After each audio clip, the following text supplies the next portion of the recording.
Olá, muito boa noite. Eu sou Marcelo Henrique Gaudioli, da UEM-FM, emissora educativa da Universidade Estadual de Maringá. E a partir de agora, você acompanha a live da EduEM, a editora da Universidade Estadual de Maringá. Nós teremos uma série de 6 lives, uma por mês, até dezembro. E o tema destas lives, conversas com o autor e a autora. Esta live faz parte das comemorações do 50º da Universidade Estadual de Maringá. Tem o apoio da Caixa e do governo federal. O objetivo das lives é oferecer à comunidade interna e externa a oportunidade de um encontro com o autor e com a autora por meio de lives que ocorrerão uma vez por semana, sempre, aliás, uma vez por mês, sempre às quartas-feiras, com início por volta das 7h30 da noite. As obras selecionadas para esses encontros foram escritas ou foram organizadas por diferentes pesquisadores e pesquisadoras que abordam temas diversos, entre eles relações étnico-raciais e desigualdade, gênero e sexualidade, poesia e teoria crítica, pesquisa e ciência, história dos índios caigangue e história regional de Maringá. A nossa convidada de hoje é a professora doutora Marivânia Conceição Araújo. Ela é coorganizadora do livro Diálogos sobre Diversidade e Relações Raciais e Desigualdade no Brasil. Essa obra foi produzida juntamente com a professora doutora Amanda Palomo Alves e o professor doutor Eronildo José da Silva, publicada em 2018 e reimpressa no ano de 2020. A obra é um chamado para o debate acerca das relações raciais no Brasil, notadamente em questões afetas à discriminação, à desigualdade e ao preconceito voltados à população negra brasileira na contemporaneidade, de modo a contribuir para desmistificar o mito da democracia racial e intensificar a luta por uma educação decolonial. As lives da EduEM terão a participação de 2 professores que farão a mediação das nossas conversas com os nossos autores. Para mediar a conversa com a autora de hoje, nós contaremos com a presença do professor Dr. José Paulo de Souza. Ele é doutor em Engenharia de Produção pela Universidade Federal de Santa Catarina e pós-doutor pela Universidade de São Paulo. O professor José Paulo é professor associado do Departamento de Administração e do Programa de Pós-Graduação em Administração da UEM. Atualmente, o professor José Paulo é o diretor da EduEM. Professor José Paulo, seja bem-vindo. Muito boa noite.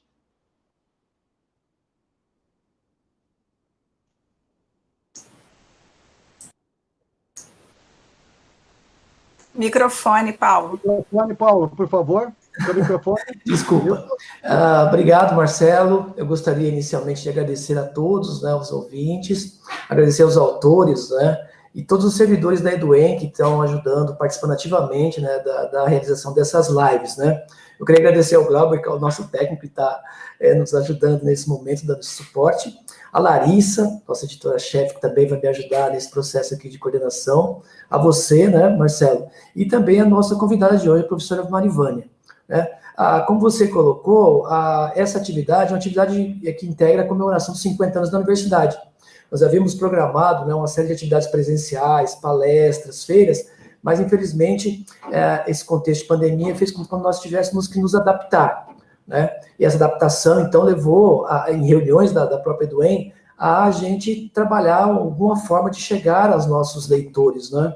E, então, a sugestão dessas lives tem esse objetivo.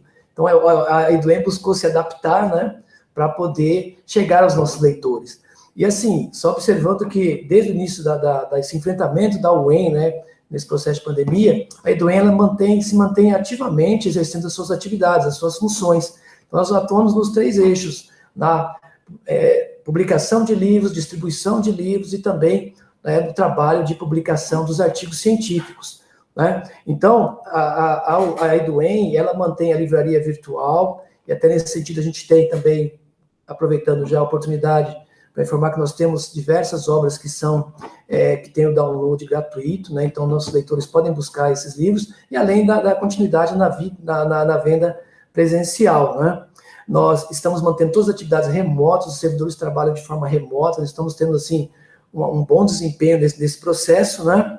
E a ideia é estimular, né? Estimular os leitores, estimular os autores a continuar participando, né, da apresentação de propostas de livros, né, e manter também a atividade de distribuição dessas publicações, né, de forma a levar conhecimento aos leitores. Então, espero que esse seja um momento, né, Marcelo, espero que seja um momento que a gente possa aproveitar, né, é um momento de socialização, de troca de conhecimento, de cultura, e como o próprio nome da obra da Marivânia, né, ela traz hoje para a gente, que a gente possa manter um diálogo, né, com a sociedade, esse é o objetivo. Então, eu já gostaria de agradecer previamente a Marivânia pela disponibilidade, pela participação, e espero que todos aproveitem nesse momento. Muito bem, professor José Paulo, obrigado. Deixa eu apresentar a nossa outra participante, que vai ser nossa parceira aqui de conversa, a professora doutora Larissa Michele Lara. Ela é doutora em Educação e mestre em Educação Física pela Universidade Estadual de Campinas, com estágio censo sênior pós-doutoral na Universidade de Bath, no Reino Unido. A Larissa é professora associada no Departamento de Educação Física da UEM e no programa de pós-graduação associado em Educação Física, UEM-UEL, e no mestrado profissional em rede nacional. É atualmente a diretora científica do Colégio Brasileiro de Ciências do Esporte, editora-chefe da EduEM e também autora de um dos capítulos da obra que será discutida hoje. A professora Larissa está aqui com a gente. Boa noite, seja bem-vinda, Larissa. Boa noite, Marcelo, Paulo, Marivânia. É um prazer participar desse momento, ter a Marivânia aqui conosco, né, nesse projeto da EduEM, que foi gestado coletivamente pela equipe EduEM. Então, meus agradecimentos aos colegas também dessa equipe. Agradecer a ASC, de modo especial a você, Marcelo, por todo o apoio, né, nesse projeto. E nós entendemos que a editora, né, nesse momento de isolamento social, mas de muito trabalho, e nesse momento em que a universidade comemora 50 anos, que seria o papel da editora, né, fazer esse diálogo, essa conversa com autores que discutam temas sociais que são emergentes, principalmente nesse momento, né? Então, por isso que aparece aí o tema das relações étnico-raciais, o tema das questões indígenas e outros temas aí urgentes de serem debatidos nesse momento, e com trabalhos que a editora vem realizando, né, ao longo de vários anos. Então, muito obrigada, é um prazer estar com vocês hoje nessa conversa. Obrigado, professora Larissa. Muito bem, antes de eu passar o currículo da professora Marivânia, escritora, professora, eu quero receber a professora Marivânia na nossa roda aqui, já colocá-la à disposição para conversar com a gente também. Vamos ouvir o boa noite, professora Marivânia Conceição Araújo. Que satisfação abrir essa série de lives conversando com a senhora, uma batalhadora, uma guerreira, uma referência dentro da universidade. Boa noite, seja bem-vinda. Muito boa noite, Marcelo, José Paulo, Larissa. Muito obrigada pelas palavras carinhosas, Marcelo. É uma alegria, satisfação é toda minha de estar aqui com vocês, com meus colegas, conversando, falando sobre um livro, comemorando os 50 anos da universidade. Enfim, estou muito contente, quero agradecer a vocês por poder participar desse momento. Muito obrigado. A professora Marivânia, ela é professora associada da Universidade Estadual de Maringá, graduada em Ciências Sociais e mestre em Desenvolvimento, Agricultura e Sociedade pela Universidade Federal do Rio de Janeiro. Título de doutorado em Sociologia pela Unesp, em Araraquara. A professora Marivânia tem experiência na área de antropologia, com ênfase em antropologia urbana e atualmente, e principalmente em temas voltados à identidade social, às relações raciais e habitação. Professora Marivânia também é coordenadora do NEIAB, que é o Núcleo de Estudos Interdisciplinares Afro-Brasileiros da Universidade Estadual de Maringá. É pesquisadora do Observatório das Metrópoles, núcleo da região metropolitana de Maringá, e ainda foi uma das principais articuladoras pela luta pelas cotas raciais aqui na Universidade Estadual de Maringá, que foi aprovada no ano de 2019. A professora Larissa, a partir de agora, e o professor José Paulo, eles estão nas redes sociais. A partir de agora, os canais estão abertos para você, Facebook, YouTube, para você participar com seus comentários, com as suas perguntas, interagir conosco. A nossa live é organizada em 2 momentos. Nesse primeiro momento, a autora, que é a professora Marivânia, ela fará uma breve explanação sobre a sua obra. Na segunda parte, os nossos convidados, o professor José Paulo e a Larissa, vão conversar junto com você, fazendo perguntas para a professora Marivânia. Então, a partir de agora, você interage conosco e eu vou abrir o espaço para os comentários iniciais, para fazer uma explanação sobre o livro para a professora Marivânia. Fique à vontade, a palavra é sua, professora Marivânia. Muito obrigada, Marcelo. E, como você falou, eu sou coordenadora do NEIAB. O NEIAB é o Núcleo de Estudos Interdisciplinares Afro-Brasileiros. O NEIAB é um núcleo de estudo que já está dentro da universidade, está na universidade há 13 anos. Então, nós viemos, né, um grupo de professores, alunos da graduação, da pós-graduação, nós viemos durante esses anos todos discutindo as relações raciais, discutindo uma implementação de uma educação antirracista, né? Eu brinco que nós temos duas estradas, né, que a gente costuma trilhar com mais facilidade, que é da educação antirracista e do feminismo negro. E durante esses anos todos a gente tem produzido, tem orientado teses, dissertações, né? Quando eu falo, estou falando de outros professores, por exemplo, o professor Delton Aparecido Felipe, por exemplo, a professora Josiane Oliveira, da administração, professor Walter, que foi um dos Walter Prachete, foi um dos fundadores do NEAB, e a gente, nesse trabalho de produção, de discussão, por que não dizer também de militância, né? A nossa militância, a nossa luta, como você falou, ela teve como um fruto, e um fruto bastante importante, para a nossa universidade, para a nossa sociedade, foram as cotas raciais, né, aprovadas ano passado. Simbolicamente foram aprovadas no dia 20 de novembro. E é óbvio que nós não fizemos isso sozinhos, mas nós encampamos essa luta, e hoje eu fico muito feliz de saber que a Universidade Estadual de Maringá é uma das universidades do Paraná que tem cotas raciais. E nesse movimento, né, de trabalho, de produção, de discussão, foi que nós produzimos o segundo livro. Nós temos o primeiro, também foi publicado pela EduEM, né? O primeiro foi coordenado pelo professor Luciano Gonçalves, e esse segundo, coordenado por mim, pela professora Amanda Palomo Alves e o professor Eronildo José Silva.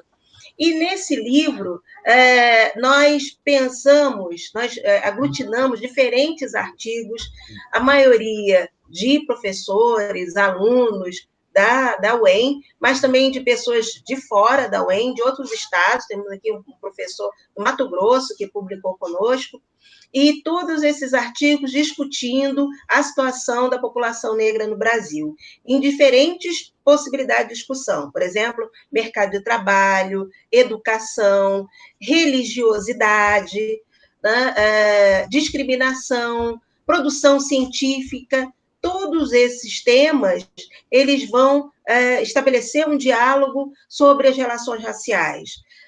Eu afirmo sempre para as pessoas, olha, tudo que a gente for fazer, tudo que a gente quiser fazer e estudar, pode, e eu humildemente acho, deve ter o recorte racial, né? Onde diferentes grupos étnicos estão inseridos na sua discussão, seja ela na economia, seja ela no trabalho, seja ela no esporte, né? Com pessoas de diferentes etnias, diferentes grupos sociais estão estabelecendo diálogo, ou há diálogo, falta diálogo, há subordinação e discriminação.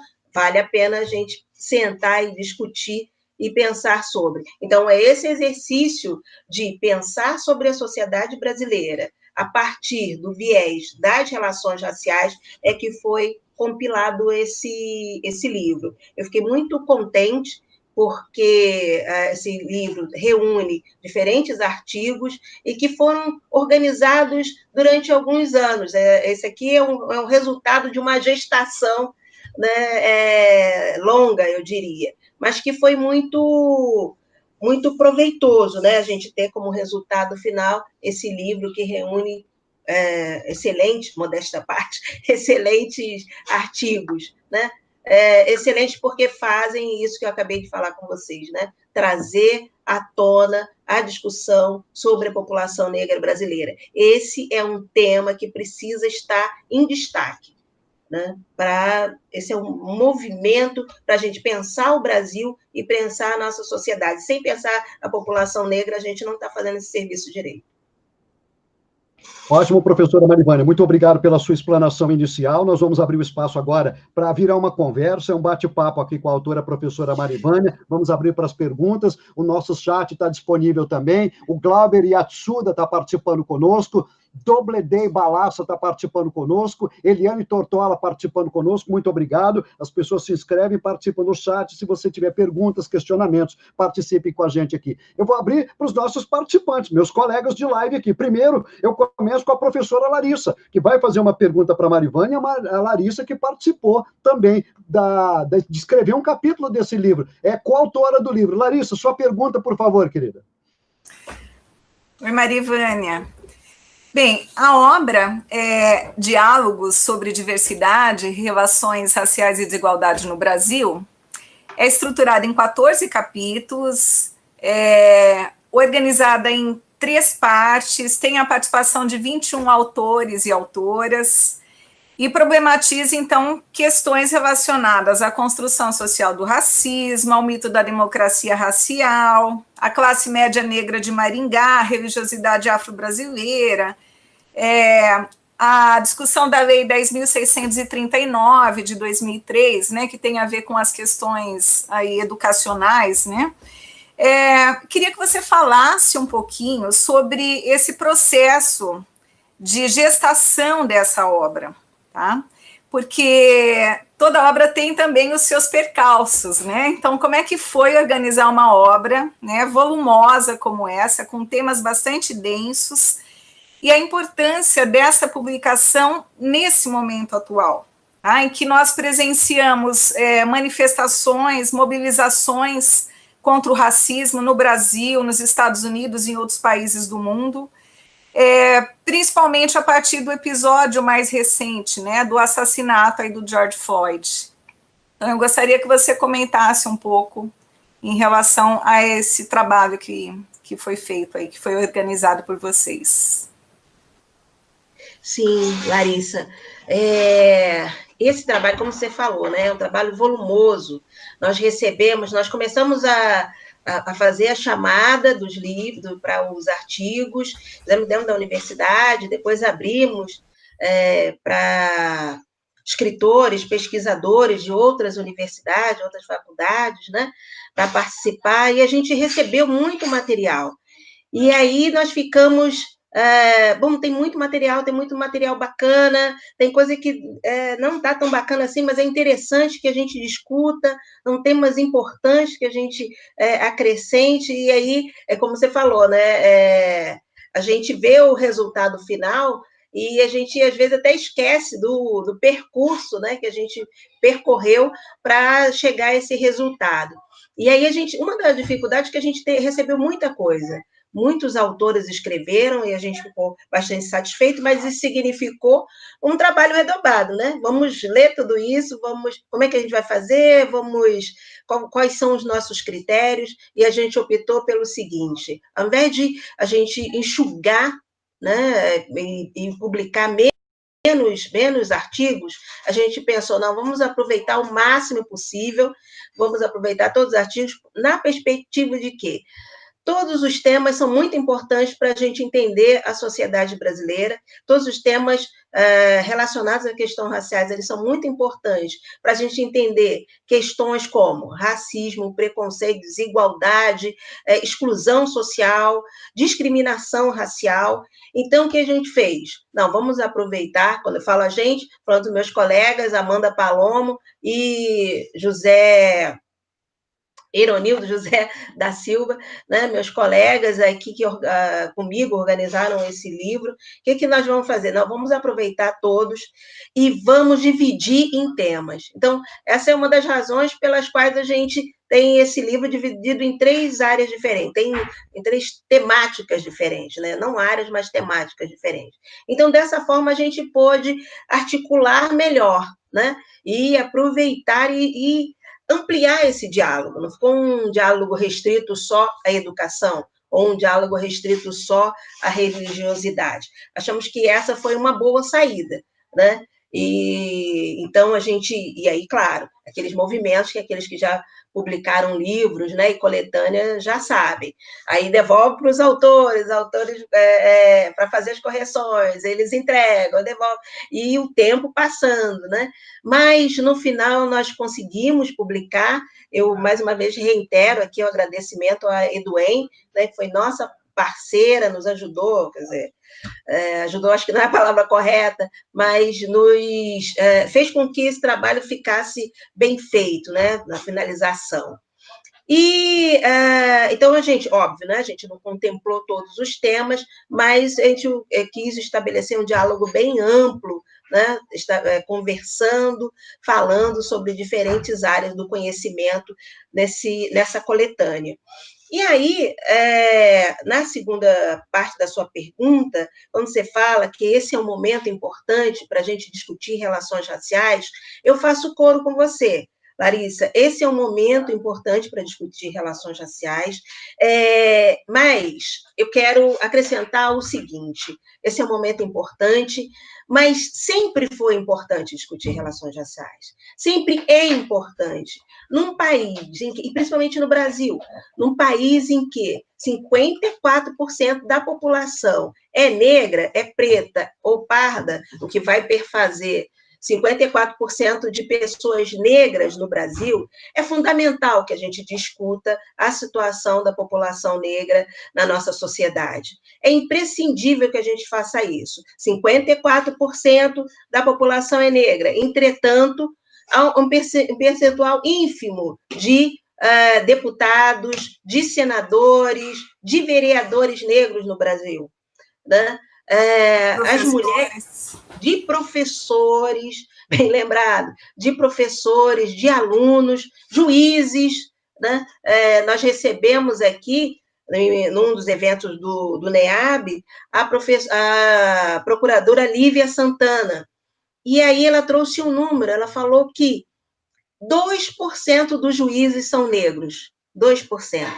E aí eu me lembrei, nossa, eu fiquei espantada, depois eu pensei, não, mas isso é coerente com a nossa sociedade, que trabalha numa estrutura de racismo e estratificação e discriminação.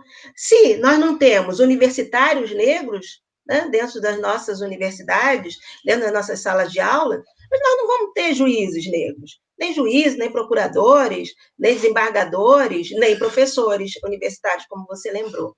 Então, fazer essa discussão, ela é importante, e ela é muito importante na sociedade brasileira, sempre foi importante, e cada vez que o tempo passa, né, nós estamos em 2020, essa discussão ela se torna mais importante. Sabe por quê?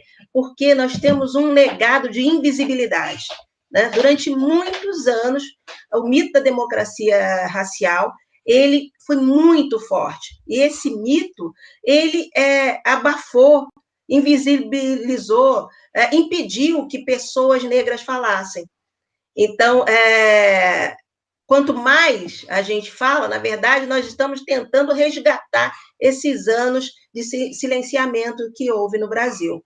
E aí, mas concordo com você, esse momento, ele tem mais esse agravante, a importância o assassinato do George Floyd. Por quê? Porque ele dá visibilidade a essa discussão, né? Nós podemos, com mais força e talvez despertando mais interesse, falar sobre esse tema. Não dá mais. Uma pessoa foi assassinada na frente de uma câmera. Foi uma cena muito triste, mas muito reveladora, porque tinha gente filmando, e ainda assim o policial não se sensibilizou, e ainda assim o policial achou que podia continuar fazendo isso.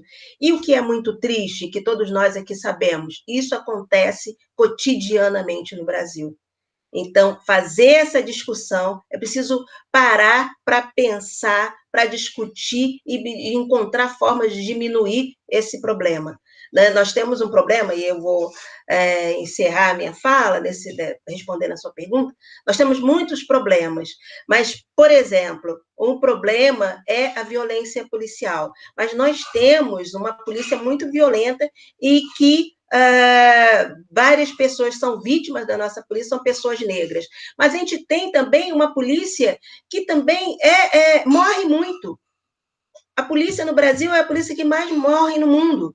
Então, tem um problema aí, sério, né? E que é preciso, essa violência que a população negra é a maior vítima, ela tem vários atores que estão sendo vitimados, né? E a maioria desses atores, infelizmente, eles são pessoas negras. Então, são pessoas negras que são assassinadas pela polícia, mas policiais também são mortos, e boa parte desses policiais também são negros.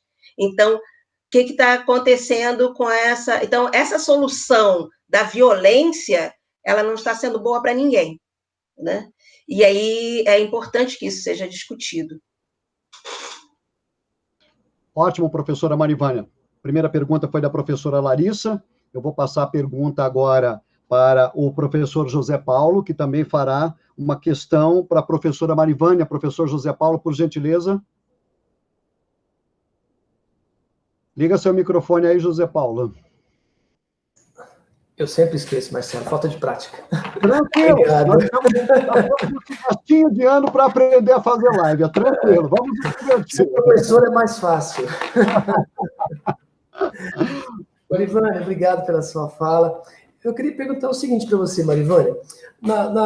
Você e a professora Silmara Nascimento, vocês escreveram no capítulo 5 da obra que a história de ascensão social do negro brasileiro ela consiste numa história de sua assimilação aos padrões brancos de relações sociais, né? De submissão ideológica, de um grupo racial em presença de um outro que se lhe faz hegemônico, de identidade renunciada. Né? E assim, aí a gente percebe que é um movimento de busca de empoderamento, né, de muitos que se orgulham de dizer que são negros, que são negras, de mostrar cabelo, de usar vestimenta específica, né, de buscar reivindicar, de falar da sua região afro, da sua religião afro, né? E até, por exemplo, na UEM nós temos a busca de aprovação de cotas a partir de uma luta de um grupo forte. No nosso próprio programa de pós-graduação, nós aprovamos também cotas raciais, né, no nosso programa de mestrado e doutorado. Você acha que é possível identificar uma mudança na história dessa ascensão do negro no Brasil? Sim, eu acho.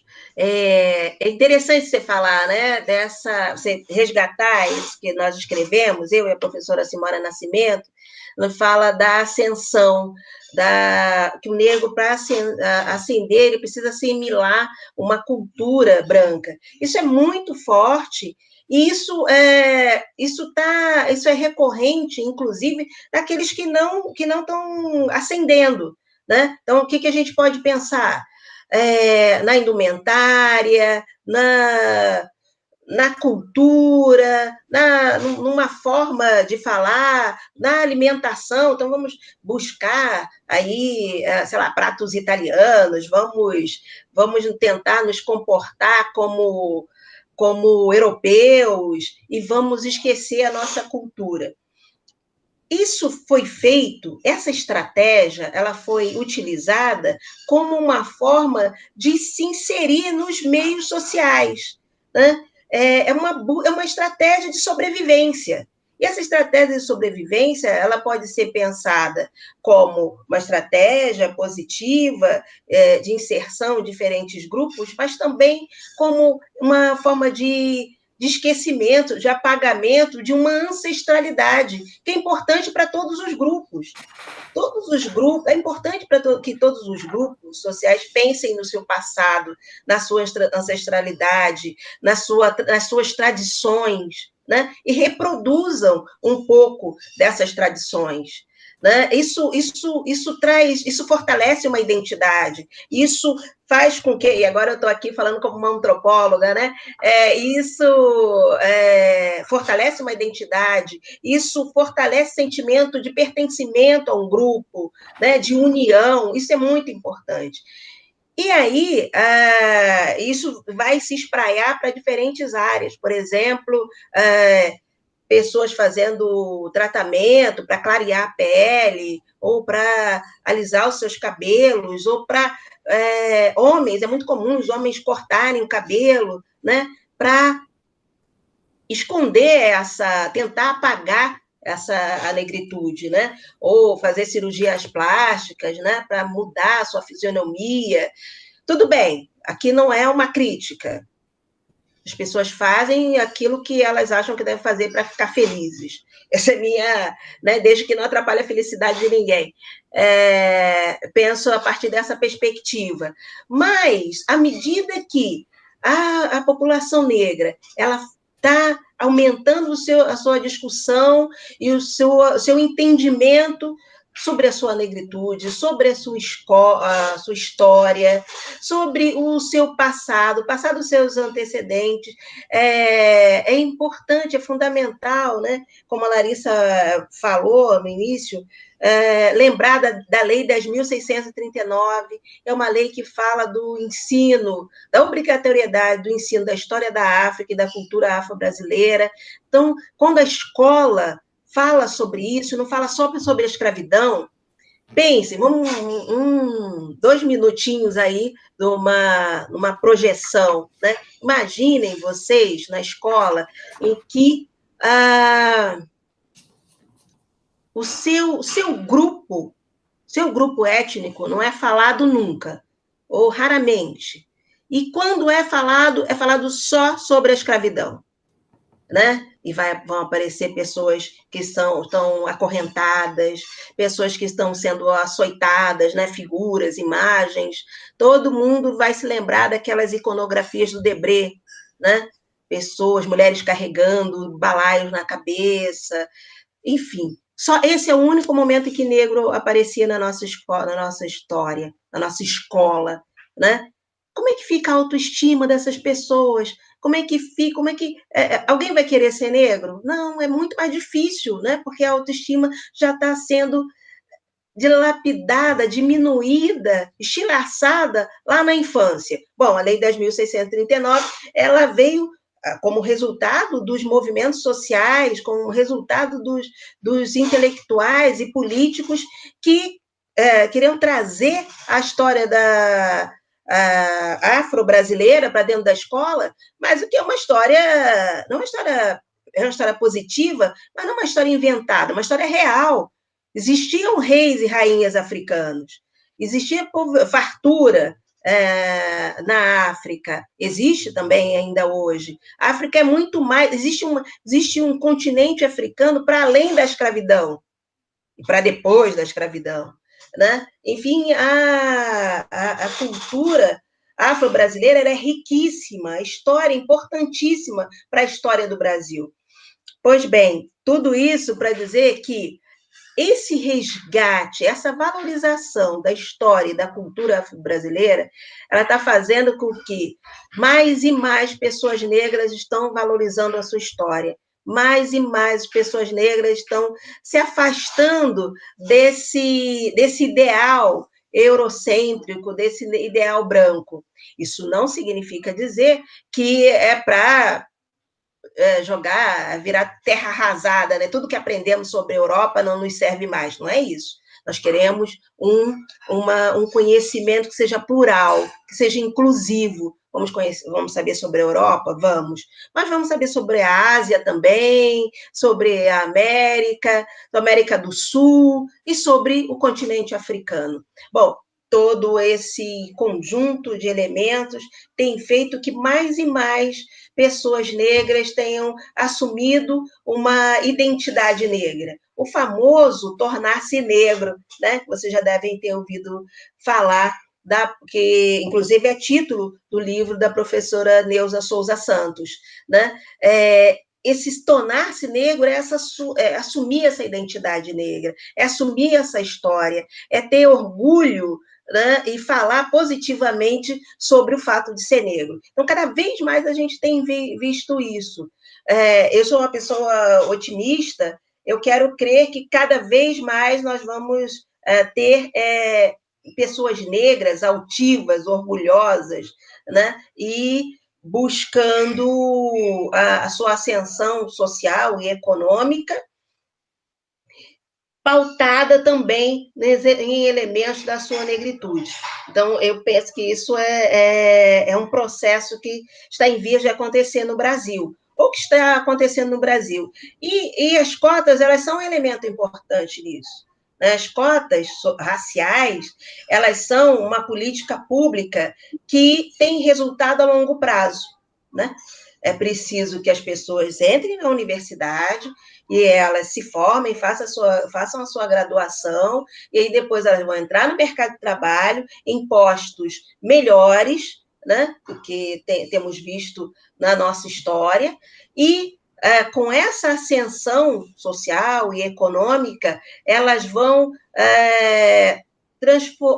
transmitir uma herança para os seus herdeiros. Mas essa herança não é só econômica, é uma herança de orgulho, é uma herança de ascensão social. A mãe merendeira, ela pode ter agora filho jornalista, filho professor, filha psicóloga, né? E seus netos, e aí a gente vai caminhando para uma sociedade mais igualitária em termos raciais.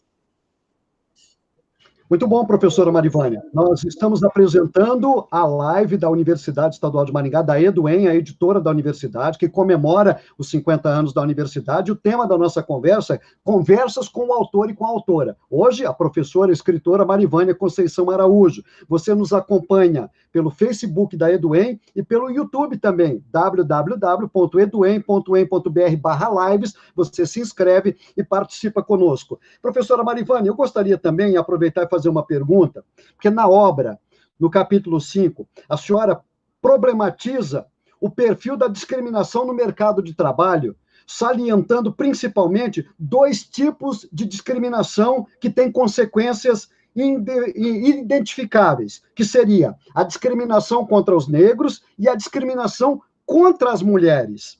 Eu gostaria, então, que a senhora falasse um pouco sobre essa discriminação com relação às mulheres negras, aproveitando ainda o debate que aconteceu recentemente por meio do 7º Colóquio de Feminismo Negro, que foi organizado pelo NEIAB aqui da UEM, e que a senhora é a coordenadora. E só um detalhe para acrescentar, saiu hoje nas redes sociais, eu gostaria de mostrar aqui, no site Brasil Notícia e Redação do Jornal do Povo, que a escritora que já esteve aqui em Maringá e filósofa Djamila Ribeiro, ela fez um boletim de ocorrência porque a filha dela, adolescente, negra, tem recebido ameaças, inclusive de morte, por ser negra nas redes sociais. Então está estampado isso. Eu gostaria que a senhora falasse sobre isso, por favor, professora Marivânia.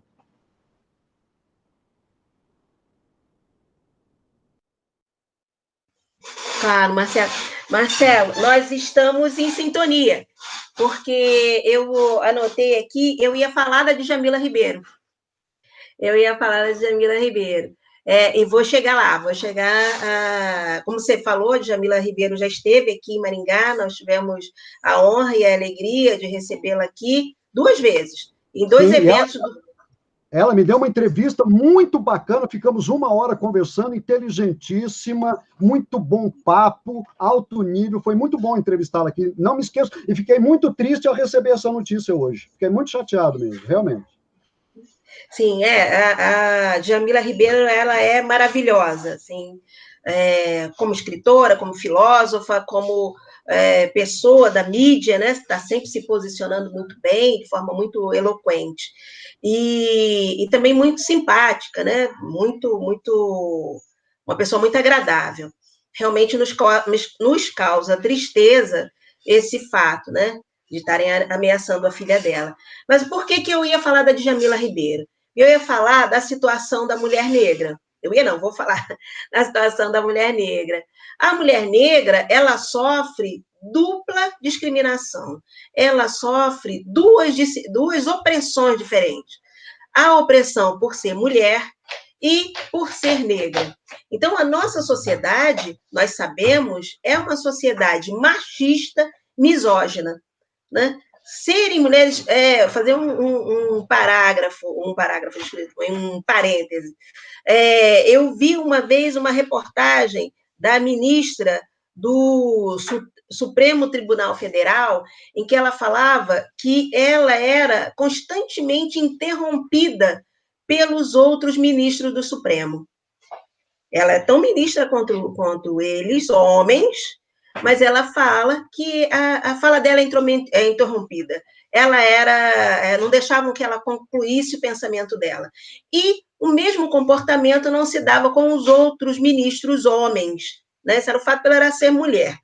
Bom, eu, como mulher, sei disso, né? Nós, mulheres, somos interrompidas, nossa fala, ela é desacreditada, muitas vezes nós falamos, nós não somos ouvidas, e aí é preciso que um homem venha e fale para poder corroborar, para poder fortalecer a nossa fala. É por isso que muitas vezes nós, mulheres, aumentamos o tom de voz, né, para poder nos fazer ouvir. E aí, o que acontece quando a gente aumenta o tom de voz? Somos chamadas de histéricas, de exageradas, de barraqueiras, né?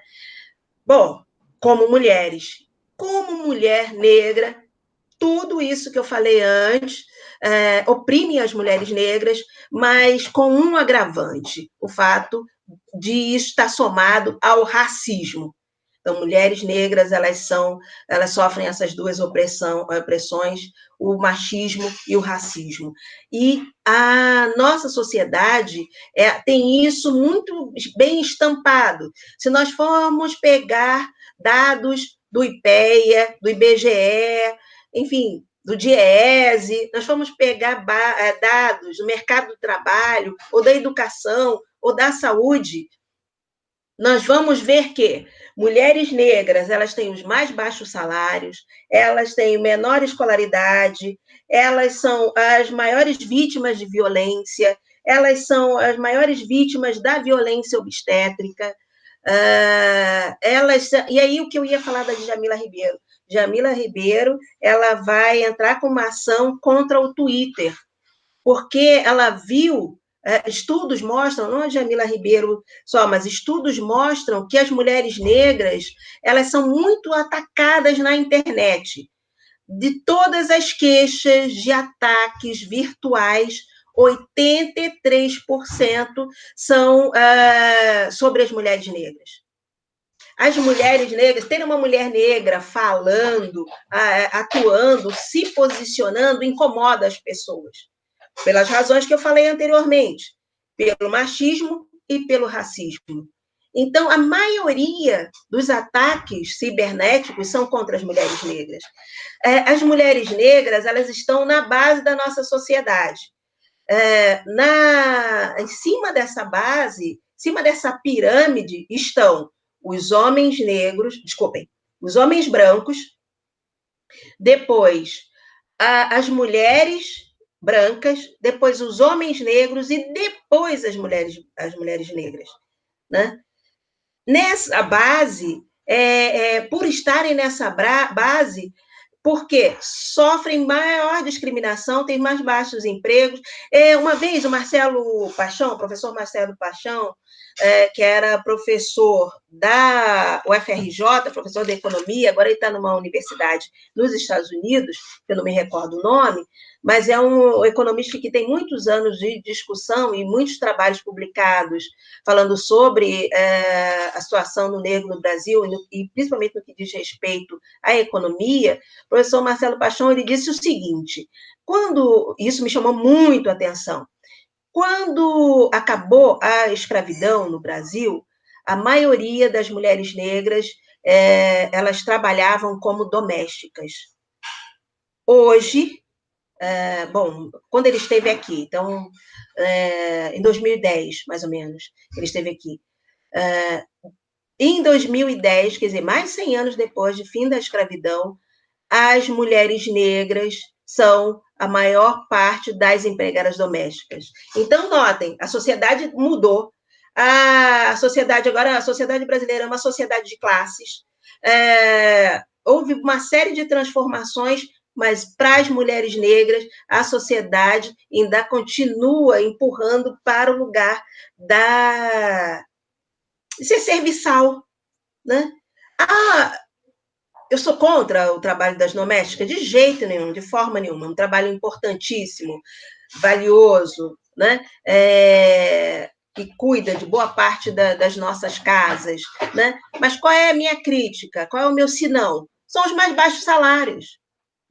Né? Há mulheres que chegam no trabalho às 8 horas da manhã e saem às 8 horas da noite. Né? Muitas vezes dormem no seu emprego.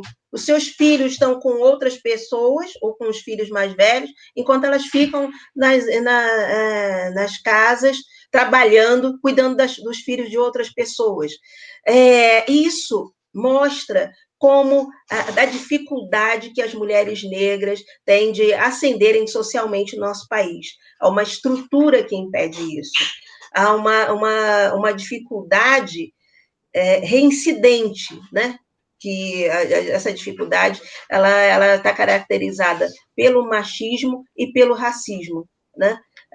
Então, fazer essa discussão, pensar sobre isso é fundamental. Quer dizer, pensar e ter forma de modificar essa estrutura. Que é uma estrutura que não diz respeito só... se elas são só empregadas domésticas, então vamos aumentar o salário da empregada doméstica, está resolvido. É um primeiro passo, mas não é só isso. Por exemplo, as mulheres, como eu falava para vocês, isso não é uma opinião. Considerem uma busca no Google, não é uma opinião minha, né? Mas é uma informação balizada por estudos. Né? Estudos sobre saúde e raça, eles vão dizer que as mulheres negras, elas são as que menos recebem anestesia na hora do parto. E isso pode incorrer, claro, num sofrimento desnecessário, mas também no fato das mulheres serem maltratadas nesse momento. Isso é muito sério. Então, o racismo e o machismo, eles são um problema sério na nossa sociedade e eles podem levar muitas mulheres negras a óbito. Então, essa é uma questão que a gente precisa não só discutir entre nós, mas lutar para que políticas públicas sejam implementadas para resolver esse problema. Né? A gente caminha nessa direção. Nós temos no Brasil uma política nacional para a população negra. Ela existe, ela está vigorando. Mas o que é preciso? Um dos problemas da sociedade brasileira. Existem leis que pegam e leis que não pegam. Então, é bem provável que muitos profissionais da saúde sequer saibam dessa política pública para a população negra. Então, pensar na população negra, e em especial nas mulheres negras, é fundamental. Vou terminar a minha resposta dizendo o seguinte: a fala, vocês já devem ter ouvido em algum momento, lido em algum momento, a fala da Angela Davis, que vai dizer o seguinte: quando uma mulher negra se movimenta, toda a sociedade se movimenta. E se a gente pensar naquela pirâmide que eu falava para vocês, em que as mulheres negras estão na base, ela está coberta de razão. Se as mulheres negras se movimentarem, a sociedade se movimenta. E aí, se esse movimento foi um movimento de ascensão, foi um movimento positivo, foi um movimento que em direção à inclusão dessas mulheres, a sociedade vai se movimentar e vai se movimentar positivamente. Né? Vai ser bom para as mulheres negras, mas vai ser bom para a sociedade como um todo. Muito bom, professora Marivânia. Você está acompanhando a live da EduEM, a editora da Universidade Estadual de Maringá, conversas com o autor e com a autora Marivânia Conceição de Araújo, professora e escritora conosco. Vou trazer para a conversa mais uma vez a professora Larissa Michele Lara. Ela tem mais uma pergunta para a professora Marivânia. Larissa, por gentileza. Marivânia, eu vou trazer uma questão bem particular, né? Eu venho trabalhando há algum tempo com pesquisas relacionadas a danças em terreiros de candomblé, procurando entender esse comportamento mítico desse corpo que dança, em comunidades também de maracatu, né, que também tem sido objeto de investigação em comunidades quilombolas, e eu tenho uma identificação muito forte com a cultura afro-brasileira, não sei explicar porquê, né, mas o ritmo, a história mexe comigo, né, ou seja, eu trago inscrito no meu corpo, mas eu não sou negra. E aí eu observo, né, e muitas vezes uma certa desconfiança por parte de pesquisadores ou pesquisadoras negras, né, de pessoas que participam muitas vezes desse debate, desse diálogo, em relação à cor da pele, né? Então eu queria te perguntar assim, olha, na sua opinião, como que pesquisadores e pesquisadoras negras, não negros, né, e não negras no meu caso, podem contribuir com uma educação que seja decolonial, com processos de luta e reconhecimento da cultura negra, sem que pareça que estão tomando lugar de fala de quem vive cotidianamente o racismo e a invisibilidade social. Beleza. Vamos por partes. Eu entendo que alguns pesquisadores, pessoas que estão sendo pesquisadas, né, informantes, entendo que eles tenham uma certa resistência com pessoas que não são negras, que estão indo lá pesquisar, assim também como entendo pesquisadores que tenham essa reticência, né? Porque, historicamente, pessoas não negras vão fazer essas pesquisas, vão fazer os seus trabalhos, vão desenvolver suas teses, seus mestrados nesses espaços e retiram muitas informações e vão embora. E nunca mais, né? Qual é o retorno que é possível ser dado? Quando se estabelece um diálogo? Onde essa produção está sendo publicada? Onde ela está sendo vista? Qual o retorno que esses grupos têm de muitos pesquisadores? Muitas vezes nenhum, durante muito tempo. Então, o que a gente tem visto? Movimentos bastante interessantes de pessoas negras estudando outras pessoas negras. E pessoas negras dando visibilidade a temas, a estudos, a grupos negros, falando sobre eles, né? E aí... Então, primeiro, eu entendo essa reticência. E aí, procurando responder a sua pergunta, o que é possível fazer? São várias possibilidades, né? Uma delas, por exemplo, eu acho bastante interessante, e nós, como professores, a gente pode estimular, né? É trazer para as nossas aulas, para as nossas discussões, uma bibliografia que seja decolonialista. Decolonial. Quantos autores negros nós temos na nossa disciplina? Quantos autores que vão falar com mais propriedade e proximidade e fora desse registro eurocêntrico sobre as sociedades negras, sobre os grupos negros? Essa é uma possibilidade, porque o que nós temos visto na nossa academia, na maioria das vezes, um olhar branco sobre a cultura negra, um olhar branco e eurocêntrico sobre a população negra. Que tal pensar em autores, escritores, inclusive autores, escritores, acadêmicos, e que estão falando fora desse registro eurocêntrico? Quando estou falando fora mesmo. Vamos estudar alguns autores e autoras africanos, né? Um autor, por exemplo, que me veio à memória, o Frantz Fanon, né? vamos estudar a Angela Davis, e estudar e incorporar esse estudo nas nossas reflexões, né? Não basta ler, e aí, beleza, ali, e depois colocá-la de novo na estante, mas incorporar essas reflexões na nossa discussão. Acho que isso é importante.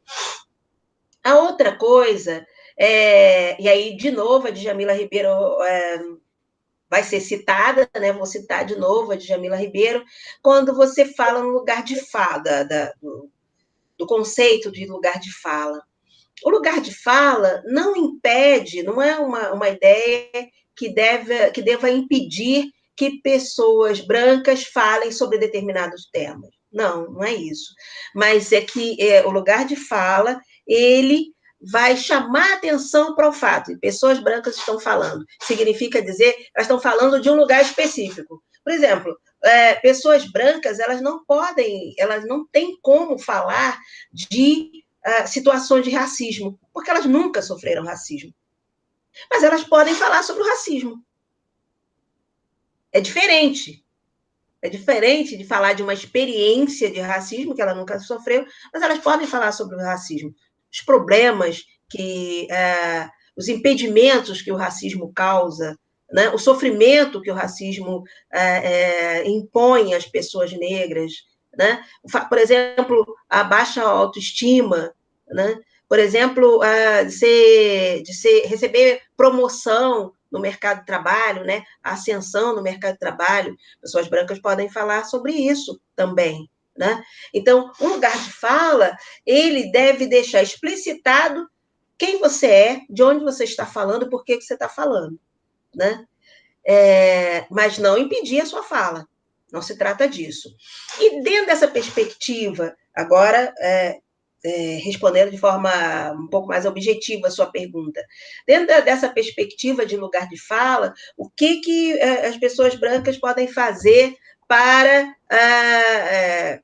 dentro dessa área, né? Quer estudar a questão racial, quer estudar cultura, dança, enfim, diferentes temas dentro dessa questão racial. Beleza, vamos estudar, e isso é muito importante.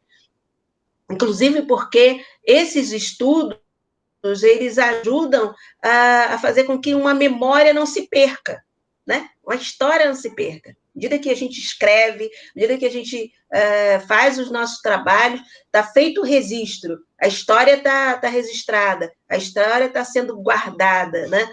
Daqui a 2, 3, 5 gerações, pessoas vão ler e isso vão conhecer, vão continuar conhecendo uma história, uma tradição, um acontecimento. E aí, o que é importante, do meu ponto de vista, que é preciso ser feito?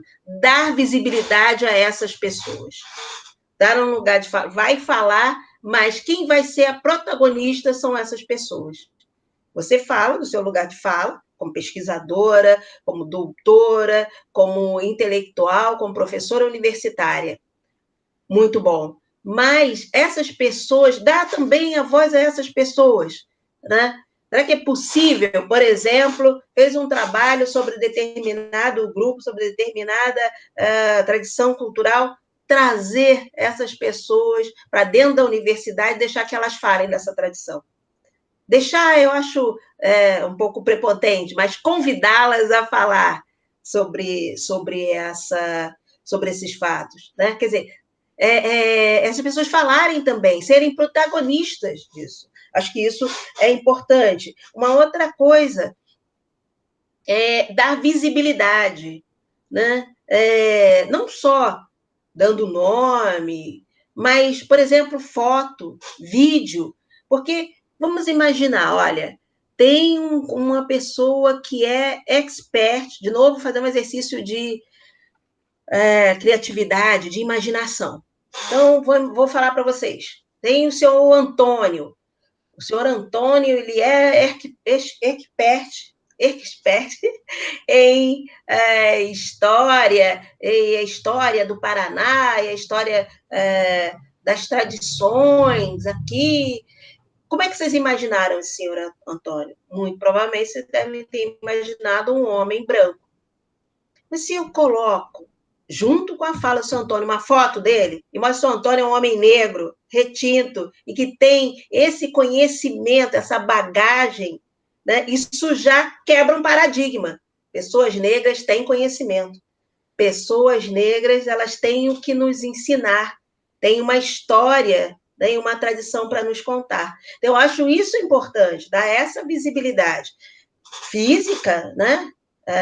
Quando, se possível, trazer essas pessoas para dentro da universidade, nos nossos eventos, nas nossas, sei lá, nas nossas bancas, né? Mas também essa visibilidade nos nossos trabalhos, fotos, vídeos, né? Enfim, o protagonismo dessas pessoas ele é muito importante. Né? Aí eu volto para o início da minha resposta. Muitos ficam reticentes e até mesmo arredios, né, se negando a falar, ou falando muito pouco, porque foram apagados dos trabalhos, né? Não tiveram visibilidade, não foi dada a chance de mostrar o seu protagonismo. Então, acho importante que a gente faça isso. Muito bom, professora Marivânia. Nós vamos continuar com a nossa conversa com a autora. Hoje, a professora Marivânia Conceição de Araújo. É uma live da Universidade Estadual de Maringá, que a EduEM, a editora da universidade, está comemorando o 50º da UEM com essas lives uma vez por mês. Eu vou para as redes sociais aqui e tem uma pergunta dupla para a professora Marivânia. Professora Marivânia, o Thalisson Figueiredo está fazendo a pergunta, mas eu vou registrar, além do Thalisson Figueiredo, tem a Ana Lu, historiadora, tem o Antônio Osaí da Silva, tem a Gislaine Gonçalves, muito obrigado pela participação de vocês. O Thalisson está perguntando o seguinte, 2 em 1, professora Marivânia, será que no futuro as cotas ainda vão ser necessárias, mesmo se forem resolvidos os problemas étnico, racial, cultural? E mais uma coisa, mesmo equilibrando essa balança, ainda vão haver certos problemas nesse sentido, professora Marivânia?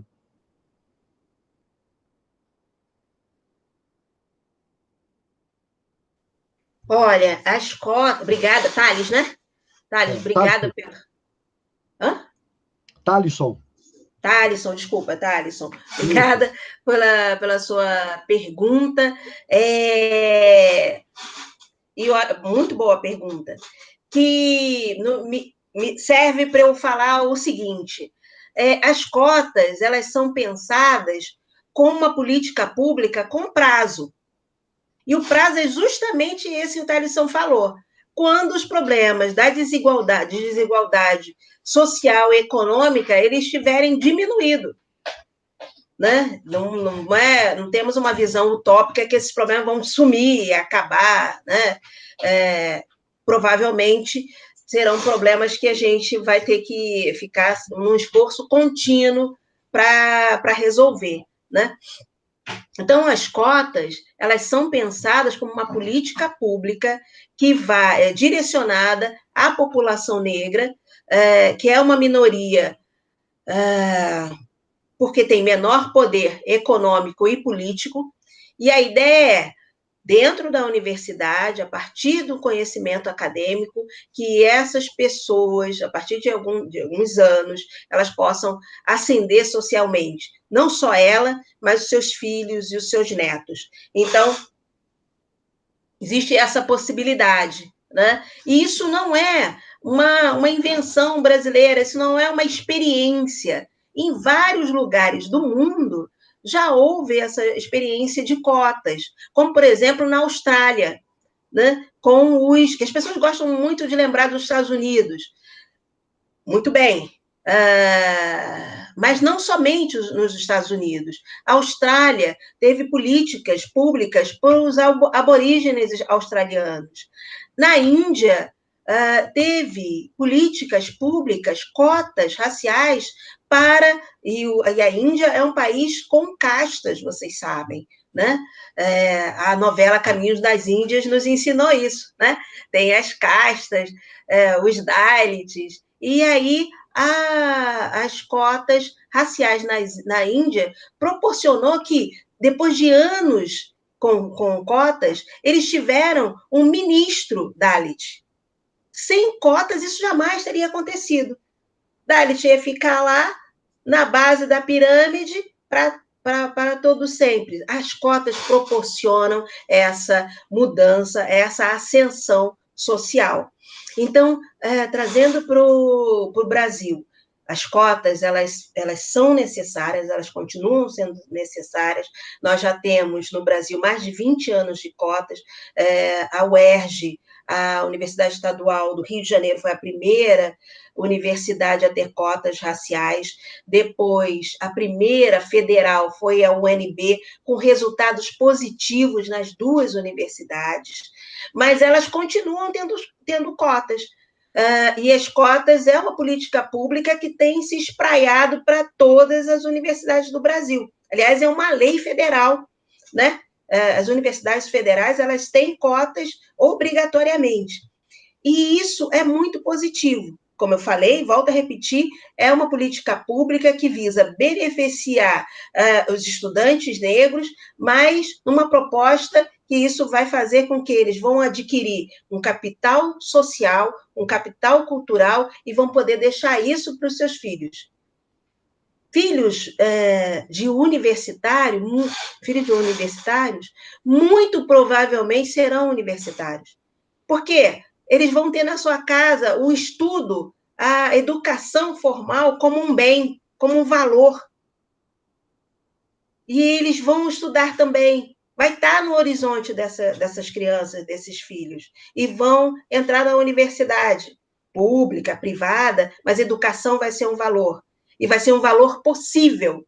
Educação é sempre um valor, mas para alguns grupos, ela não é encarada como um valor possível, como uma probabilidade. Será que eu vou conseguir? Eu não vou conseguir. Meu pai não conseguiu, meu avô não conseguiu, eu também não consigo. Não, o exemplo, ele é fundamental. Então, as cotas, elas são uma política pública que deve ser pensada, revigorada, até que as diferenças sociais e econômicas elas sejam diminuídas. Tenho para dizer para vocês, para todos vocês que estão nos assistindo, no Brasil ainda deve demorar, né? Para elas serem extintas, porque, infelizmente, a desigualdade no Brasil é muito grande. A segunda pergunta do Thaleson pergunta se os problemas, né, as desigualdades, elas vão terminar com as cotas. Olha, essa é uma pergunta difícil de responder, Thaleson. Eu vou responder dentro da minha característica, né? Já falei para vocês, eu sou uma pessoa otimista. Então, eu acho que as cotas elas vão dar uma oportunidade muito boa, muito grande para a sociedade brasileira de inclusão, de modificação. Né? A partir do momento em que nós vamos encontrar com mais facilidade, de forma mais cotidiana, mais corriqueira, professores, empresários, juízes, administradores, radialistas, jornalistas negros, nós vamos começar a entender, tá bom, negros são pessoas capazes e inteligentes, tanto quanto eu. Negros têm humanidade. Eu gostaria de fazer novo parênteses para falar um problema que é importantíssimo e seríssimo na nossa sociedade. A nossa sociedade é marcada pelo racismo. E um dos problemas do racismo, ele tira a humanidade das pessoas. Indígenas, negras, em alguns casos, asiáticos, eles não são vistos como humanos na sua completude. Talvez alguns fiquem chocados com essa minha fala, mas não sou eu que digo, não falo isso sozinha, vários estudiosos vão falar sobre isso, Sueli Carneiro, Nilma Lino Gomes, Marcelo Paixão, Jamila Ribeiro, Carla Cotirene, enfim, uma série, Silvio Almeida, né? Silvio Almeida tem um livro. Eu estou aqui para falar do livro Diálogos, que foi editado pela EduEM, né? Mas eu quero... Esse livro também, esse livro a gente faz essa discussão também, mas eu quero fazer um parênteses, pedir licença aos meus colegas para falar do livro do Silvio Almeida, que é um livro pequenininho, quer dizer, que vai ser lido rapidamente, que é o livro Racismo Estrutural, que é o livro que fala sobre racismo estrutural. Silvio Almeida vai falar isso, que o racismo, ele tira aos olhos do racista e da sociedade a humanidade das pessoas negras. Se a pessoa não tem humanidade, ela pode ser maltratada, ela pode ficar dormindo na rua, ela pode dormir num banco, ela pode, por brincadeira, alguém atear fogo no corpo dela. Estou exagerando? Infelizmente não estou. Vocês lembram do caso do indígena que foi incendiado num banco, numa praça, e morreu? Por que fizeram isso? Porque não achavam que índio era gente. Isso é uma lástima, isso é uma tragédia. Então, o racismo faz isso. O racismo, ele tira aos olhos do opressor, tira a humanidade das pessoas. Então, fechando esse meu parêntese, e respondendo à pergunta do nosso internauta, será que no futuro o racismo ele vai diminuir? Eu, como pessoa otimista, eu acredito que sim, que vai diminuir. Né? Esse embate, esse enfrentamento positivo, né? De pessoas brancas, negras, indígenas, ciganos, asiáticos, se encarando, se vendo como pessoas, isso vai fazer com que o racismo diminua. Agora, quanto tempo vai demorar isso? Aí é que está a minha faceta realista. Muito tempo. Muito tempo. Porque, por exemplo, e aí vou trazer aqui de novo o caso do George Floyd. Nós tivemos nos Estados Unidos cotas raciais. Os Estados Unidos, diferente do Brasil, tem uma classe média alta negra. Os Estados Unidos têm empresários negros, né? A Oprah, né?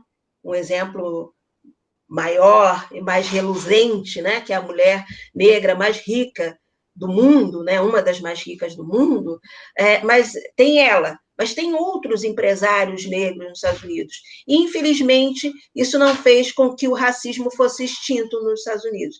Então, percebam que essa é uma luta longa, árdua e contínua. A gente vai ter que estar sempre brigando contra o racismo, sempre chamando os racistas à fala. De novo, eu vou citar o Silvio Almeida. A briga não é contra direita e esquerda, a briga não é contra intelectuais e não intelectuais, a briga não é entre brancos e negros, a briga é todos nós contra os racistas. É essa a briga, é essa a luta que nós temos que enfrentar. Muito bom, excelente a nossa discussão aqui. A Janete está dizendo assim, boa noite a todos, a discussão está ótima, extremamente necessária e pontual, está uma delícia ouvir a professora Marivânia, eu também acho, e o nosso tempo corre muito depressa com esse tema. Tem mais uma pergunta, eu tenho que fazer, a professora Larissa tem uma pergunta para fazer, o professor José Paulo também, mas eu gostaria de, o nosso internauta está fazendo uma pergunta para a professora Marivânia, já que ela escreveu o livro, editou pela Eduen, e aí eu não sei se a pergunta seria para o nosso editor ou para a nossa diretora, mas ele está fazendo para a Marivânia. Professora Marivânia, Antônio Ozaí está dizendo assim, em sua opinião, professora Marivânia, de que forma a Eduen poderia fazer alguma coisa para contribuir na perspectiva do antirracismo? E aí eu já colocaria assim, existe literatura nessa área que fala sobre racismo, antirracismo, Marivânia? Boa noite, professor Ozaí. Professor Ozaí, nosso colega aqui da UEM. Boa noite, um abraço, Ozaí. Obrigada pela pergunta. Nossa, tem muita coisa publicada sobre a questão racial, sobre o racismo, sobre a cultura afro-brasileira, sobre a população negra, muita coisa. Inclusive alguns livros editados pela nossa editora da Universidade Estadual de Maringá, né? muitas discussões atuais, né? Muitas discussões, por exemplo, como a professora Larissa falou, a Lei 10.639, ela foi implementada em 2003, então nós temos 17 anos de lei. Depois disso, depois que a lei foi implementada, muitos livros foram publicados para discutir, para falar, para sugerir uma educação antirracista. Então, tem muita coisa sobre isso. Tem muita coisa publicada sobre a Lei 10.639, mas, que eu acho muito interessante também, muitas coisas publicadas para auxiliar professores e profissionais da educação a terem uma educação antirracista, né, implementarem, a agir de forma antirracista. Tem muitas coisas, muitos livros publicados nessa direção. Inclusive, nova referência a uma publicação que não é da EduEM, mas, né, sempre lembrando que a gente está aqui conversando sobre o diálogo. De um livro que foi publicado pelo NEAB, junto com o NEAB, e é um livro online, que é um livro que fala educação antirracista. É um livro editado e organizado pelo professor Delton Felipe. Então, ele pode ser baixado na internet. Então, nós temos muita coisa que pode ser procurada. Tem autores importantíssimos, por exemplo, eu queria discutir religiosidade, tem o professor Eduardo Oliveira, quiser discutir educação e racismo, tem o professor Delton, quiser discutir cultura e dança, tem a professora Larissa Lara, enfim, tem muitas, tem a professora Gislene Gonçalves, que está aqui conosco, e fez um trabalho sobre religiosidade e sobre corporeidade afro. Tem muita coisa. Então, muita coisa, inclusive, disponível na internet. Tem um trabalho que eu gosto sempre de lembrar, que é o trabalho do professor Kabengele Munanga, que ele faz uma compilação de títulos importantes sobre essa discussão, e está também disponível para download na internet. Então, tem editoras voltadas para essa discussão. Tem na literatura, me lembrei agora, da Cidinha da Silva, que é uma escritora, tem a Conceição Evaristo, enfim, muitas pessoas que a minha memória não está alcançando aqui agora, mas felizmente nós temos uma vasta publicação nessa área. Que bacana. Deixa eu trazer para a nossa conversa, a gente está quase se encaminhando para o final da live, o tempo está passando muito depressa, o assunto é realmente muito importante. Professora Larissa Lara, sua vez de perguntar agora, professora Larissa, por gentileza. Uhum. Marivânia, eu queria conversar um pouco com você em relação às questões afro-brasileiras na cidade de Maringá, né? E principalmente em relação à religiosidade afro-brasileira. Então, em um dos capítulos do livro, né, escrito aí pela Cleide Amorim e pelo Eronildo, eles apresentam dados de uma pesquisa que está em andamento, né, junto aí ao NEAB, e que contraria radicalmente a ideia de que as religiões afro-brasileiras são inexpressivas em Maringá e região. E aí eles estimam a existência de cerca de uma centena de templos de religiões afro-brasileiras, né, na maioria dos casos, que estão situados em bairros periféricos, ou seja, alguns que existiram no centro da cidade que acabaram desativados e foram para a periferia. Eu queria perguntar, então, para você, né, que você comentasse um pouco sobre essa pesquisa, já que é uma pesquisa do NEAB, né, e que apresenta esse dado, então, né, que fala dessa diversidade existente aí na cidade, embora passe, né, esses templos existentes, eles passem por processos aí de invisibilidade social, né. E aproveitando também que a professora Gislene Gonçalves participou desse estudo do NEAB, e aí a Orixá em Maringá, minha amiga, que está participando aqui conosco também, e é coautora, né, desse capítulo que nós escrevemos aí, nesse livro que vocês organizaram.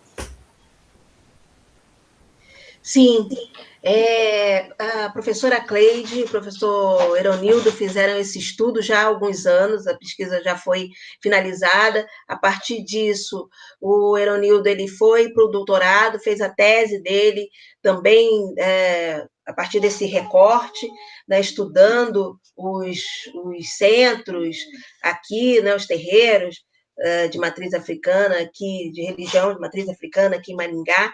E eu me lembro que quando eu vi esses dados, eu fiquei impressionada. E, nossa, mas isso tudo, mas onde, quando, por quê? Porque eram muitos centros aqui em Maringá. O que acontece?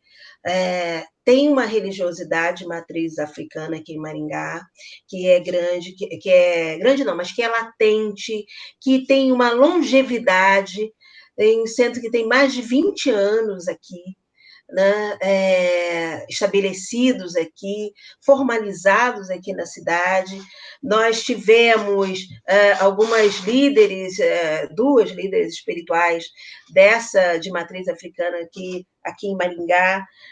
Então, nós tivemos, aqui já teve centro de candomblé, de umbanda, tem o tambor de Minas.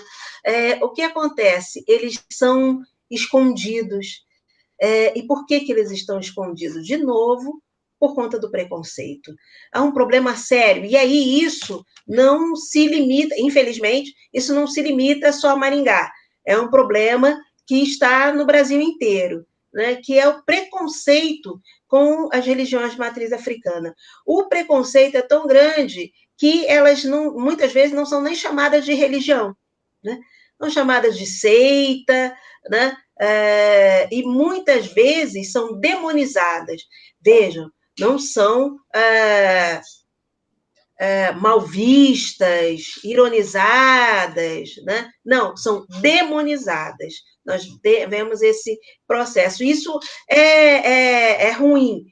Quando se está nesses espaços, porque muitas vezes esses espaços eles são violados, eles são atacados, imagens são quebradas, espaços que são considerados pelas pessoas como espaços sagrados, eles são violados. Então, imagina a tristeza e a agonia dessas pessoas ao verem esses espaços serem vandalizados.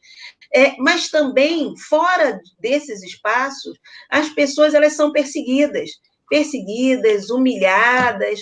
Olha, novo parêntese para falar para vocês. Eu fui, durante um tempo, professora de didática no curso de licenciatura em Ciências Sociais. E aí, uma dessas alunas, que estava fazendo licenciatura, ela me contou o seguinte fato, que professores de uma escola souberam que um aluno ele era praticante, né, de uma religião de matriz africana, chamaram o menino na sala, fecharam a porta, e vários professores fizeram um círculo e rezaram para que esse menino ele saísse dessa religião. Gente, isso é uma violência, Eu não posso, eu tenho a minha religiosidade, mas eu como professora, eu não tenho que interferir na religiosidade alheia, de quem quer que seja meu aluno, seja meu colega, seja meu chefe, né? Existe no Brasil a liberdade de expressão. A escola deve ser um espaço laico. Mas o que a gente vê na concretude, né? No nosso cotidiano? É a imposição de religiosidades, é a imposição de religiões cristãs, é a imposição do que, entre várias aspas, a normalidade, e é a demonização dessas religiões. Então, isso é muito grave. E isso, infelizmente, acontece, isso é recorrente. Então, por que eu... E aí, fecho meu parênteses. Mas por que eu estou contando para vocês essa história? É para dizer por que nós temos em Maringá uma série de espaços dedicados às religiões de matriz africana, mas nós não vemos isso? Porque eles estão escondidos como uma forma de proteção. Né? Eles estão escondidos como uma forma de proteção e de manutenção. Talvez, se eles tivessem maior visibilidade, esses espaços fossem violados, né? Depredados. Então, nós temos aqui em Maringá como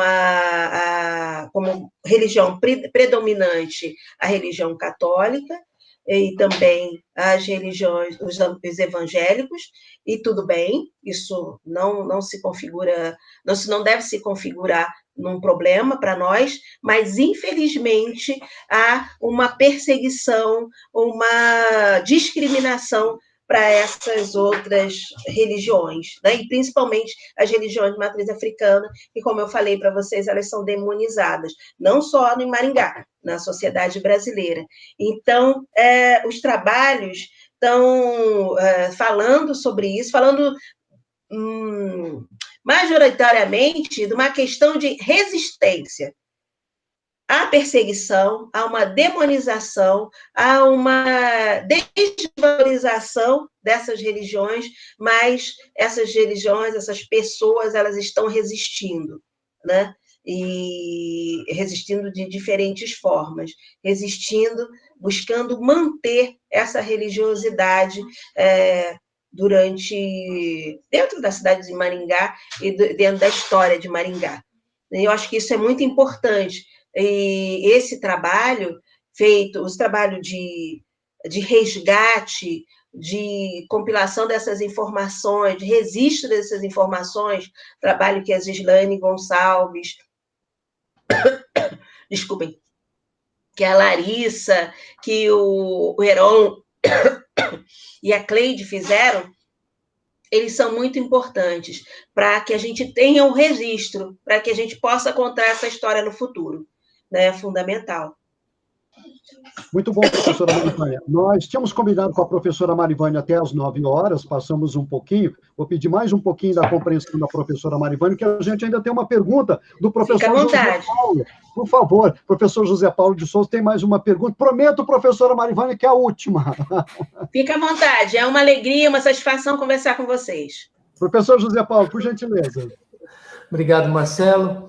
Antes eu queria agradecer ao professor Osaí. O professor Osaí é um amigo nosso, um amigo da editora, ele participa do nosso conselho editorial, né, e observar, né, dentro daquilo que o Osaí está colocando, que, na verdade, o que a gente faz é isso, né, efetivamente, a gente está discutindo o problema, né, a gente está publicando sobre o tema, a gente está expondo o problema e, principalmente, a gente está levando a discussão.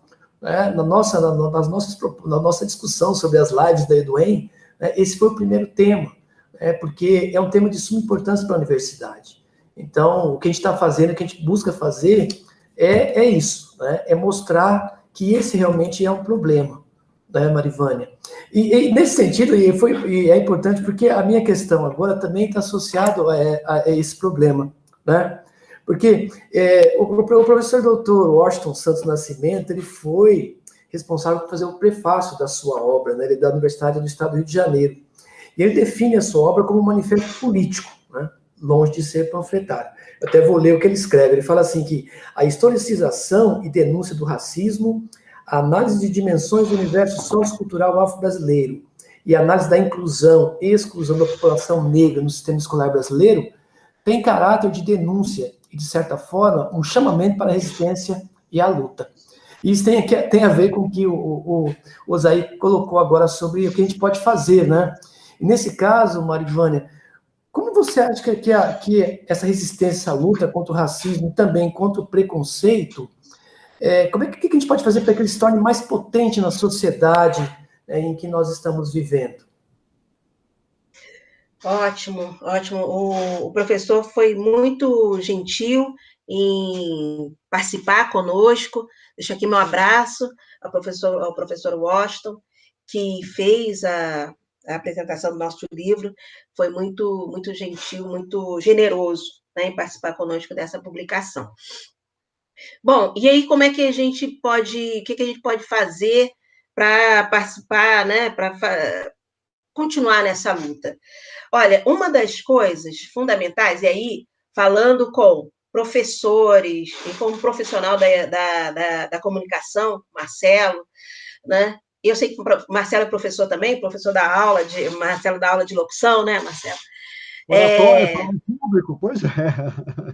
Sim.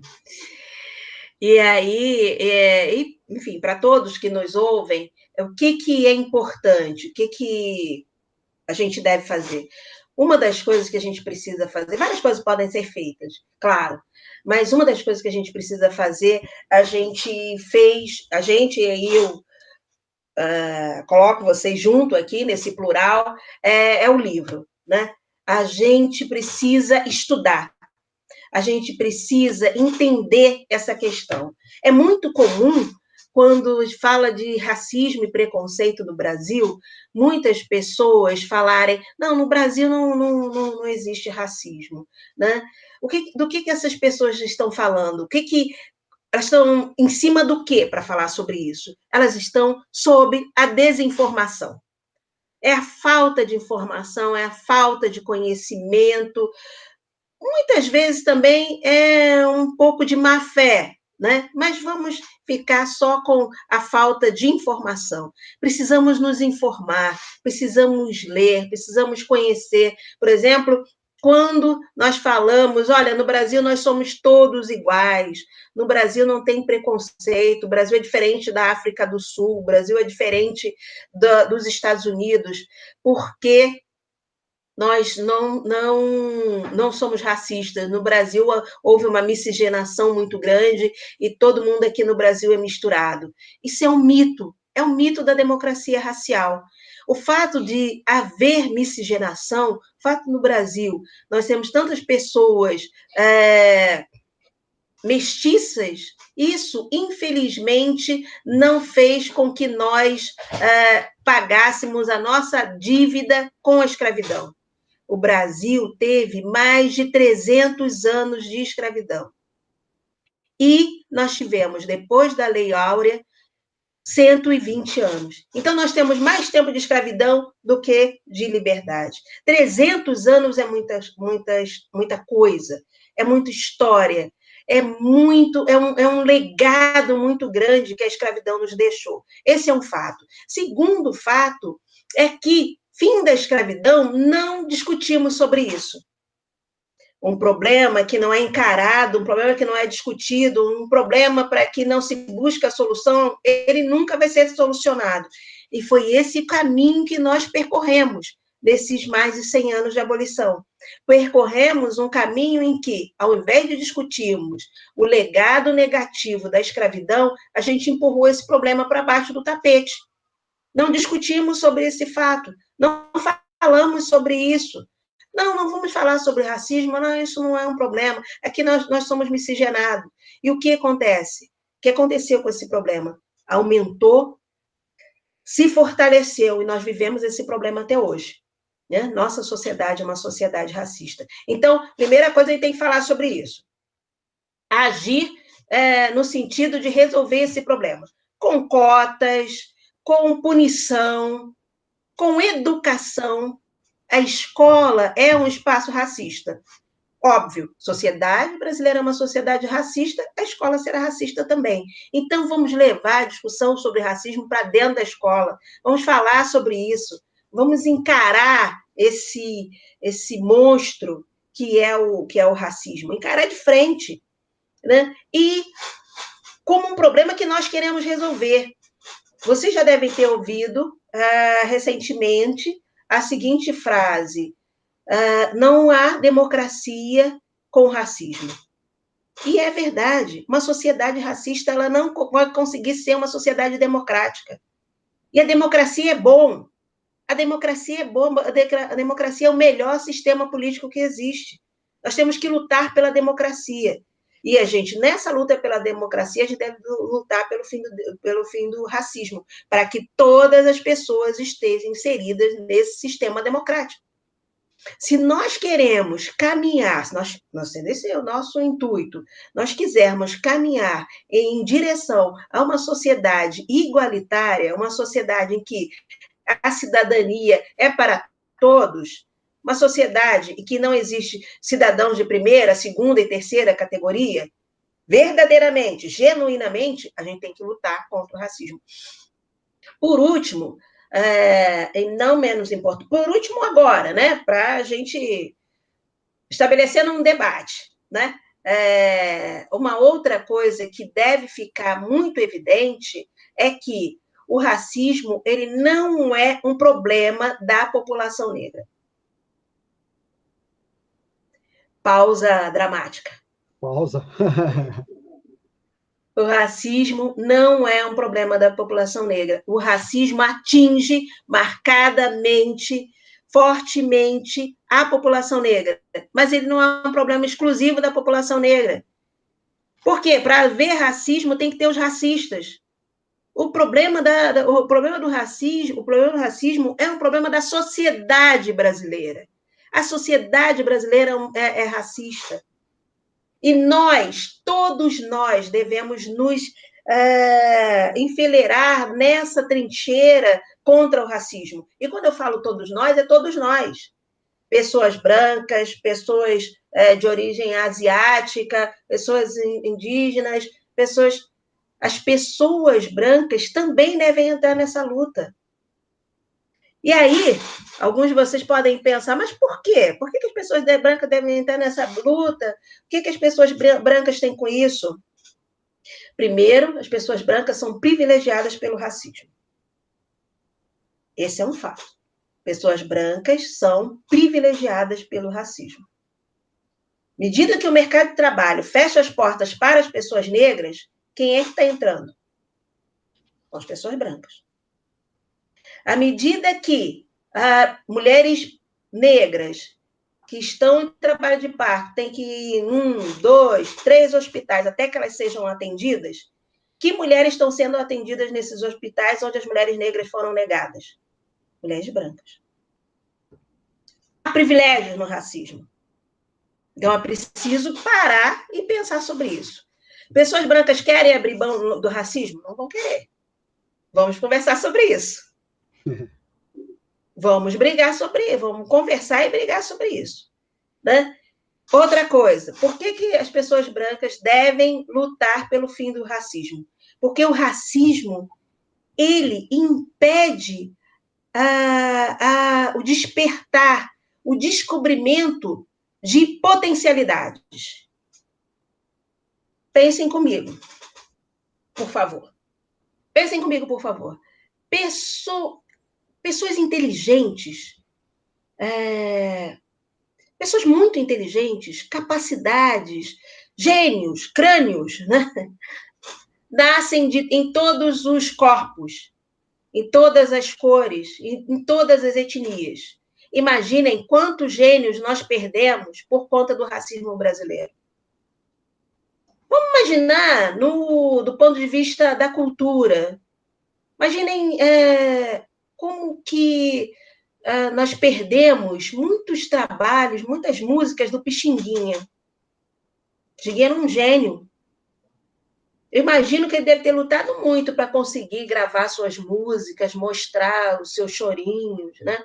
Até que se reconhecesse que Pixinguinha era Pixinguinha. Vamos lembrar do Cartola.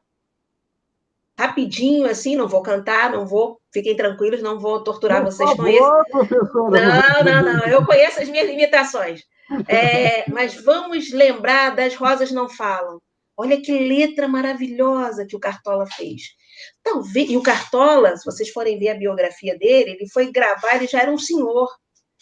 Parece que ele já tinha 60 anos, quando a Beth Carvalho descobriu o Cartola e começou a gravar as músicas dele.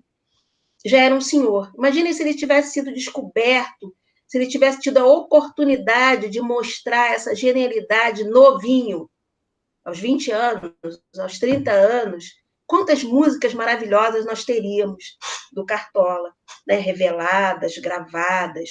Bom, para ficar no campo da da cultura.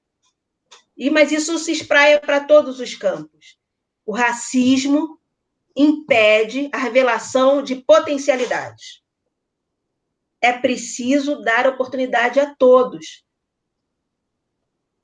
Todos. A gente precisa de todos os gênios. Todos os gênios são importantes, independente da sua cor de pele, do seu gênero, da sua condição sexual, da sua idade. Temos que ser inclusivos. O racismo impede essa inclusão. Então, fechando a minha fala, essas são as coisas que eu acho que a gente deve fazer. A educação, o conhecimento, o entendimento que o racismo não é um problema da população negra, é um problema da sociedade brasileira. Pessoas brancas devem pensar o racismo e devem entrar nessa trincheira contra o racismo, e a gente deve pensar em oportunidades. Todas as pessoas precisam de oportunidades, né, para poder revelar os seus talentos. Muito bom. Brilhante, professora Marivânia. Muito boa discussão, excelente, realmente. Que bom poder compartilhar os seus conhecimentos conosco. Infelizmente, eu tenho que encerrar nossa live de hoje. É a primeira live da EduEM, da editora da Universidade Estadual de Maringá. Não poderíamos ter estreado de melhor forma com um tema desse pontual, com os conhecimentos da professora Marivânia. Essa live faz parte do cinquentenário da Universidade Estadual de Maringá, tem o apoio da Caixa e do Governo Federal. Eu quero agradecer muito, em nome de toda a nossa equipe da EduEM, de produção, de organização, que fez o calendário, elaborou o nosso roteiro. Mostre o livro, professora. Levanta mais um pouquinho aqui para aparecer. Isso, diálogos, perfeito. Diálogos sobre diversidade, relações raciais e desigualdade no Brasil, da professora Marivânia, organizadora, e foi editado pela editora da Universidade Estadual de Maringá. Professora Marivânia, gentilmente obrigado, e parabéns por essa guerreira que levanta essa bandeira em nome da igualdade. Parabéns, e a gente está sempre à disposição. Muito obrigado. Em nome da EduEM. Muito obrigada, Marivânia, pela narrativa potente, que conscientiza e que empodera. Muito obrigada. Eu que agradeço muito a acolhida, Marcelo Henrique, Gaudioli, professora Larissa Lara, muito obrigada, professor José Paulo de Souza, muito obrigada, agradeço a EduEM, agradeço a todos vocês que estiveram conosco aqui assistindo online, no Facebook, no YouTube. Eu quero agradecer muito, eu quero dizer que a universidade é a minha segunda casa. Fui muito bem acolhida dentro da universidade, muito bem recebida. Estou falando isso porque vim do Rio de Janeiro para a universidade, e eu sou muito agradecida a essa universidade por me receber, e sempre que eu peço, me dão vez e voz para que eu possa falar, e nesse caso, não pedi, fui convidada. Então, agradeço muito o convite de estar aqui. Obrigada.